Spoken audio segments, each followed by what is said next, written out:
Hello, I'm Richard Murphy, and I want to talk about the flip side of how we make money. We've done a video about how money is made and injected into the economy by people borrowing money from banks. The people can mean a government, can mean a company, can mean an individual like you or me. So we can make money, and it's done by a bank literally agreeing to lend someone the money they're going to spend. And that's new money. It doesn't involve anybody else's cash. It's just double entry bookkeeping in the bank's records that records the creation of a loan, and new money is created as a consequence. But is there a limit to this? And how do we control inflation if making money is so easy? Well, thankfully, there is a limit, and it's easy to control inflation. And that's because just as it's easy to make money, thankfully, it's pretty darned easy to destroy it as well. Now, if this was an old paper £5 note, I could tear it up and you could say I destroyed money. But that's not what I'm talking about. What I am instead talking about is how we destroy that computer-created money. And it's really, really easy. Again, so easy that most people are repulsed by the idea.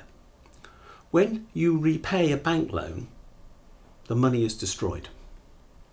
It doesn't go into a bank vault and go round and be recirculated. All that you've done is fulfill your promise to repay the debt that you owed the bank. And when a promise is fulfilled, it's gone. It's over. It's done. Well, the same is true of the money, because that's what money is. It's a promise to pay. So when you've fulfilled your promise to pay, the money's disappeared. So every time you make a repayment of a bank loan, whether it's on your credit card, whether it's on your mortgage, your car loan, or whatever else, you're destroying money. Money that the bank created when they gave you the loan in the first place. And of course, that money destruction reduces the amount of money in the economy and therefore actually helps control inflation. And exactly the same is true with regard to government borrowing from the Bank of England, except they destroy the cash in a slightly different way. They don't destroy the loan. Instead, they ask you to pay tax, and they use the tax to repay the Bank of England, and that destroys the loan. So tax behaves in exactly the same way as your mortgage repayment, your bank loan repayment, your credit card payment, by destroying a loan that created money. The government creates money when it spends. The tax that you pay cancels the debt that was created at that point between the government and the Bank of England, and the money is destroyed. Again, I stress the point. When you pay tax, it doesn't go into some pot to be respent.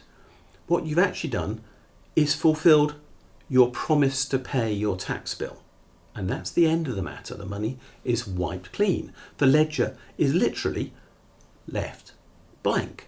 There isn't anything left to see. The money has gone. And this is fundamental to understanding how money works in the economy.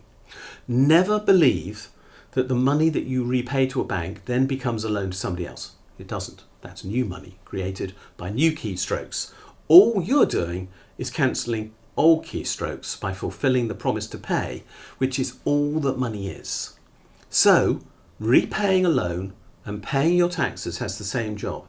It takes money out of circulation in the economy, it controls inflation, keeps the balance of the money supply under control, and as a consequence destroys money to make sure there's not too much of it in circulation.